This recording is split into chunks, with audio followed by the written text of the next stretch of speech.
गोस्वामी जी कहते हैं,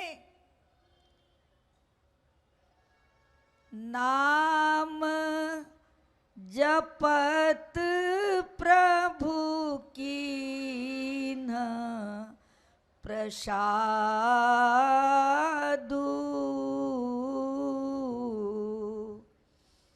भगत शिरोमणि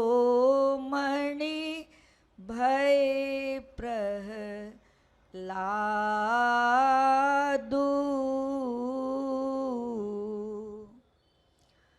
ध्रुव सगलानी जपेऊ हरि नामु,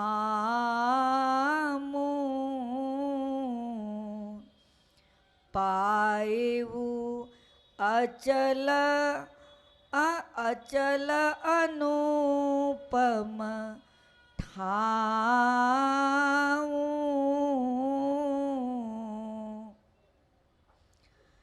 नारद जानेऊ नाम प्रतापु,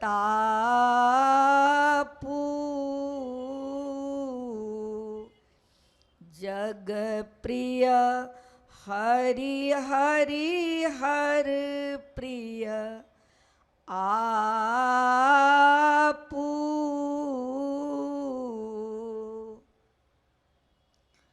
जाना चाहि गूढ़ गति जेऊ,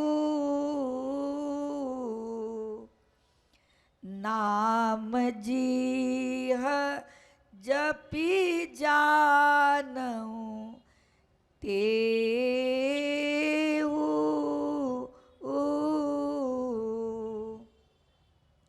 गोस्वामी जी ने नाम की वंदना किया। नाम के धारे आकाश पाताल, शिरोमणि भक्तों का शिरोमणि प्रहलाद जी हो गए, नाम जपकर, नाम सुमिरन करके। ध्रुव के पिता ने निकाल दिया, सौतेली माता ने ध्रुव को गोद से उतार दिया कि तुम महाराज के गोद में बैठने लायक नहीं हो, तुम दासी पुत्र हो। इतनी ग्लानि हुई, मां कहती वन में भगवान मिलेंगे। वन में जाते हैं, गुरु रूप में, सतगुरु रूप में ब्रह्म ऋषि नारद जी मिले। देव ऋषि नारद जी, जिन्होंने ध्रुव को आत्मज्ञान दिया, उसी नाम का सुमिरन बताया। सुमिरन करते करते उनके प्राणों की गति रुक गई और भगवान को प्रकट होकर गोद में बिठाकर प्रहलाद की सारी इच्छाओं की पूर्ति किया। कुछ इच्छा रही नहीं गई, ऐसा ज्ञान दिया, प्रभु ने कृपा किया कि ध्रुव के अंदर कोई इच्छा नहीं रह गई। अभी पूज्य महात्मा जी ने सुनाया, जिसको कुछ नहीं चाहिए वही शहंशाह है। एक समय महात्मा बुद्ध जी, उनसे आनंद ने पूछा कि महाराज, इतने आपके भक्त बैठे हैं, इनमें सबसे सुखी कौन है, संतुष्ट कौन है?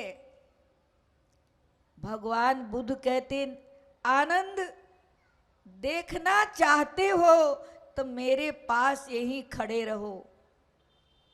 भक्त आने लगे। गुरु महाराज जी ने पूछा, भाई तुम्हें क्या चाहिए? कोई कहे महाराज, धन संपत्ति इतनी है पर उसका कोई वारिस नहीं है। संतान चाहिए, इसके बिना हम बहुत दुखी हैं। कोई आया, पुत्र परिवार है, लेकिन संपत्ति के बिना, धन के बिना हम दुखी हैं। मतलब जितने उसमें आए, सबको कोई न कोई तृष्णा, इच्छा थी। एक लास्ट में एक गरीब भक्त आता है, जो साधारण सा वस्त्र पहना हुआ था। उसके चेहरे पर ज्ञान की चमक थी। भगवान ने उस भक्त से पूछा, भाई तुम्हें क्या चाहिए? कहा, महाराज मुझे कुछ नहीं चाहिए। यदि आप देना चाहते हो तो कभी मेरे मन में कुछ पाने की इच्छा ही न रह जाए। तो देखिए, भगवान बुद्ध कहते हैं कि देखा, ये भक्त सबसे सुखी है। तो आज मानव के अंदर इच्छाओं का एक लंबी लिस्ट बनी हुई है। गुरु महाराज जी हमको ये दे दे, हमको ये दे दे, पर इन चीजों को क्या हम साथ लेकर जाएंगे? पुत्र परिवार धन संपत्ति क्या हमारे साथ जाएंगे? कुछ साथ नहीं जाएगा। परिवार साथी है मित्र गंगा के, जल बिंदु पान तक, अर्धांगिनी बढ़ेगी तो केवल मकान तक। परिवार के सब लोग साथ देंगे तो शमशान तक, बेटा भी हक निभाएगा तो अग्नि दान तक। ये सब नदी के इसी किनारे पर छूट गए। यदि लायक पुत्र हुआ तो मुख अग्नि डालकर कपाल क्रिया कर देगा, और बेटा ही धुंधकारी निकला। यदि बेटा ही नालायक निकला तो ये भी भरोसा नहीं कि 2.5 गज कफन भी उड़ाया जाएगा कि नहीं, हमारा श्राद्ध होगा कि नहीं। इसीलिए आजकल लोग जीते जी अपना श्राद्ध कर लेते हैं। क्या पता मरने के बाद परिवार के लोग, पुत्र मेरा श्राद्ध करेगा कि नहीं करेगा। यहीं से संसार का नाता टूट गया, लेकिन उस किनारे लेकर कौन जाएगा हमको? नर तना भाव बारिधि कहूँ बेरो,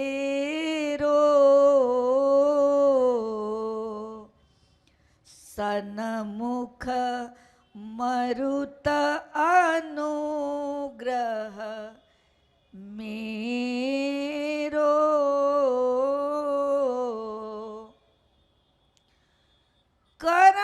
करणधार सत गुरु दृढ़ नावा,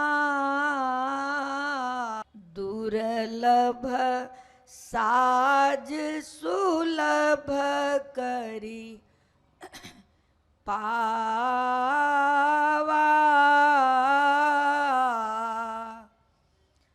जो न तरे भव सागर, नर समाज अस पाई, सो कृत निंदक मंदमती, आत्महन गति जाए।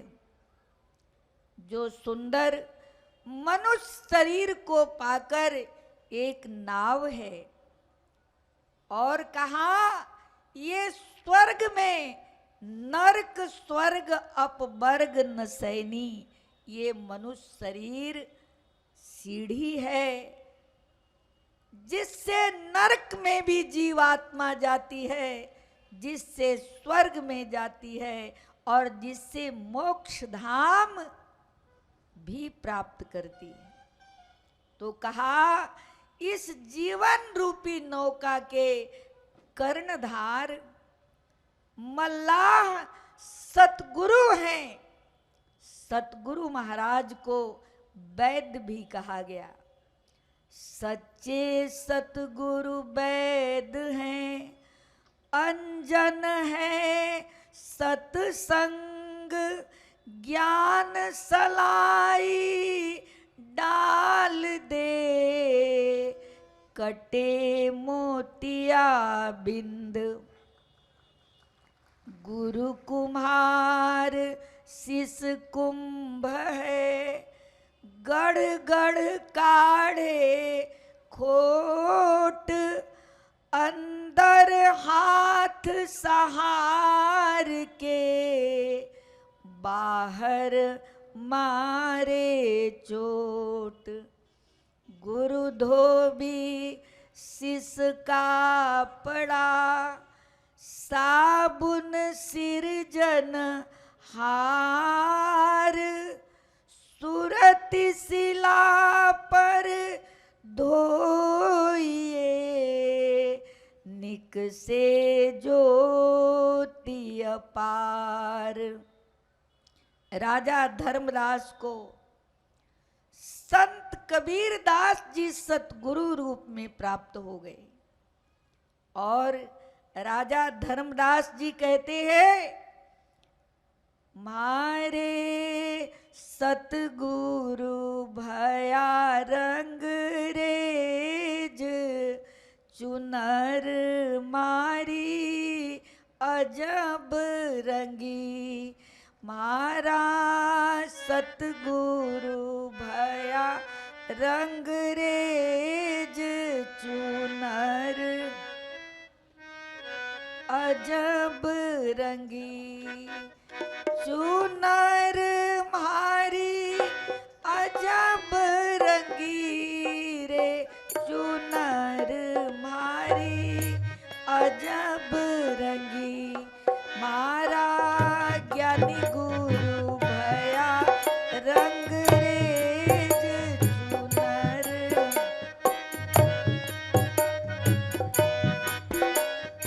नाम का साबुन ले हाथों में, ज्ञान रंग दिया घोल। नाम का साबुन ले हाथों में, ज्ञान दयालु ज्ञान रंग दिया घोल। दयालु ज्ञान पीतल चुनरी उड़ाए के रे, पीतल चुनरी उड़ा। गाओ सब लोग। खूब कारी रंग जोर, चुनर मारी रंग डारी। मारा ज्ञानी गुरु भया रंग रेज, चुनर मारी अजब रंगी। मारा गुरु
जो धोऊं त्यों त्यों चमके, जो जो धोऊं त्यों त्यों चमके, खूब कारी रंग जोरे चुनर मारी, अजब रंगी मारा सतगुरु भया रंग रे, चुनर मारी अजब रंगी मारा सतगुरु भया रंग रे, चुनर मारी अजब रंगी।